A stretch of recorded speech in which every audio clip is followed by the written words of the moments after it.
Oke guys, balik lagi bersama gua Pinkman. Dan kali ini gua bakalan bahas Legusem lagi chapter terbaru, yaitu chapter 545 tentunya ya. Dan ya, nggak usah berlama-lama lah ya, langsung aja kita ke ceritanya. Let's go. Oke, jadi chapter dibuka dengan anak-anak alien yang pada kebingungan kenapa Najegon tiba-tiba ada di pihak Jinrang. Terus flashback di mana bapaknya Jae ngasih tahu PS kalau LJ itu mencurigakan. Soalnya kekayaan Choi Dongsu nggak turun ke putrinya Jonggun ataupun LJ, tapi kekayaannya itu ngalir ke sebuah yayasan. Dan salah satu dewan yayasannya itu LJ. Ama orang-orang yang terlibat dalam kematian Choi Dongsu semuanya ngalamin kerugian dengan cara yang beda-beda, kecuali LJ. Dia orang yang paling untung karena selama ini Choi Dongsu yang ngendaliinnya. Dan akhirnya sekarang dia bebas. Abis itu, pas PS ketemuan sama LJ di sini, ternyata PS ikutin rencana LJ buat nyari tahu rencana sebenarnya. Sehabis pertemuannya itu sama LJ, PS nemuin Mateso sama Jigong Sop buat minta bantuan. Terus pas di mobil juga, PS ternyata curiga juga sama Najegon. Balik lagi ke Najegon yang bilang ke Jinrang kalau dia datang buat nyampein perkataannya LJ. Yaitu LJ minta Jinrang buat serahin busannya. Najegon juga nggak tahu alasannya apa. Jinrang bilang gimana bisa seorang raja jadi anak anjing kayak gini. Ama dia juga bilang kalau dia nggak bakal tunduk ke LJ. Najegon mohon ke Jinrang buat nurutin permintaannya. Soalnya mereka berdua sama-sama tahu situasi satu sama lain. Jinrang bilang kalau Najegon nggak bakal pernah bisa jadi seperti orang itu. Najegon langsung nyerang Jinrang sambil bilang kalau dia nggak peduli. Terus pas para bawahannya Jinrang mau nyamperin, Najegon bilang kalau dia bakal ngebunuh semuanya mulai dari orang yang nyerang dia duluan. Terus dua orang ini langsung nyerang Najegon, tapi itu percuma. Jinrang nyerang lagi, tapi serangannya nggak ada yang efektif. Najegon juga tahu kalau Jinrang udah kehabisan stamina. Terus panel pindah ke Gita yang nanya ke LJ, apa Incheon bisa ngalahin Busan? LJ jawab kalau Incheon harus bisa, soalnya dia yang nyuruh gitu. Gita nanya lagi, berarti menurut LJ, Incheon lebih kuat dari Busan. LJ jawab kalau itu karena dia belum pernah ngelawan Busan. Tapi Incheon itu kuat, lawan yang mengejutkan. Teknik serangannya spesial, yaitu tendangan dengan teknik Tachyon. Balik lagi ke Najegon yang nyerang Jinrang. Pas Jinrang mau ngegunain teknik Gabryong lagi, Najegon gak peduli dan terus nyerang Jinrang karena dia tahu kalau Jinrang udah kehabisan stamina. Terus Najegon mau ngasih tendangan terakhir ke Jinrang, tapi tendangannya ditahan sama PS. PS bilang kalau dia nggak tahu apa yang dirancanain LJ, tapi dia bakal berpihak ke Busan. Najegon bilang kalau PS sendirian, gimana caranya PS ngantiin dia. Terus Vasco langsung nyerang Najegon, terus disambung sama Jin, disambung lagi sama Jin Hobin. PS bilang kalau kesalahan Najegon itu nggak memperhitungkan generasi 2. Najegon langsung adulan ke LJ lewat telepon, bilang kalau katanya generasi 2 itu sampah. Tapi enggak tuh. LJ bilang ke PS, apa PS bakal jadi musuhnya? PS jawab kalau dia nggak bisa terus-terusan dimanipulasi sama LJ. Dan chapternya ditutup dengan PS yang bilang kalau mulai sekarang dia bakal ngantiin LJ.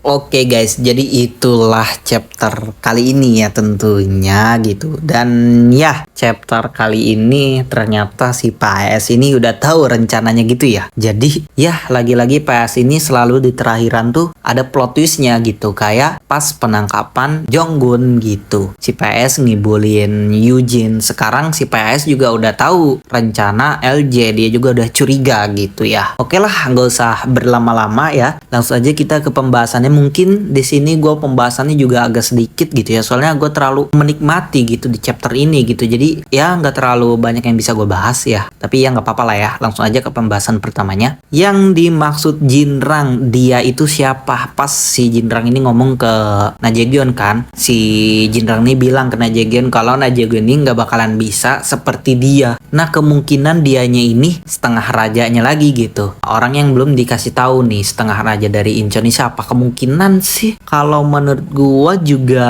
udah nggak ada ya. Misalkan katakanlah benar kalau misalkan maksud dari setengah raja tuh ada 2 raja gitu lah, katakanlah benar gitu istilahnya mah ya, anggap aja benar. Terus yang gua yakinin tuh kayaknya si raja satunya ini udah nggak ada atau meninggal atau gimana gitu ya. Nah sisa si Najegon ini, tapi dia nggak diakuin sama warlock Incheonnya gitu. Jadi ya itulah disebutnya raja setengah tahta. Nah kemungkinan ini nih yang dia incer itu tahtanya ini nih. Kenapa dia berusaha membawa Jinrang ke LJ. Nah si LJ ini pasti punya jaminan akan hal itu gitu. Kalau kata gua mah, apakah teorinya setengah rajanya lagi LJ? Kalau kata gua sih enggak ya. Sempat gua pikir ke LJ gitu, setengah rajanya lagi, tapi kayaknya enggak sih. Kalau gua lihat dari narasi ini sih kayaknya enggak ya. Kayaknya mah bukan LJ gitu maksud gua. Nah terus selanjutnya selanjutnya lagi nih, Jang Hyun nih kemana nih pertanyaannya? Apakah Jang Hyun baik-baik aja? Kalau kata gue, si Jang Hyun ini diserang juga kayaknya sama si Na Jae-gyeon gitu ya. Kayaknya ya, soalnya masa si Jang Hyun lama banget gak dateng-dateng ke PHS gitu ya. Masa ya kesasar gitu, nggak mungkin lah cerita Lucky kayak gini kesasar gitu. Harusnya sih udah ada Jang Hyun sekarang. Kan awal mulanya bareng tuh sama Na Jae-gyeon tempatnya. Masa Na Jae-gyeon udah nyampe, Jang Hyun enggak gitu. Kalau kata gue sih Jang Hyun juga diserang ya. Dilihat dari di chapter kemarin juga Na Jae-gyeon itu ngomong sama Jin Rang sambil bawa photocard idol itu. Yang dilihat sama Jang Hyun itu bisa jadi di one shoot ya. Tapi ya kita nggak pernah tahu ya, belum dijelasin. Tapi itu sih asumsi gue mah gitu. Oke lah guys, kayaknya untuk pembahasannya ya cukup sedikit banget ya. Soalnya gue lagi nggak terlalu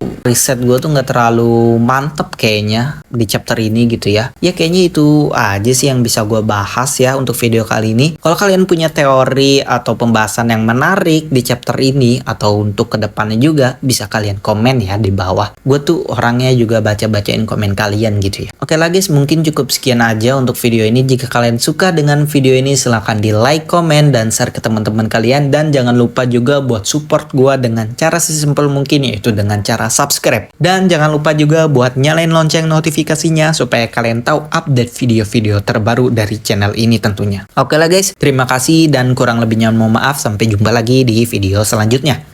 Bye-bye.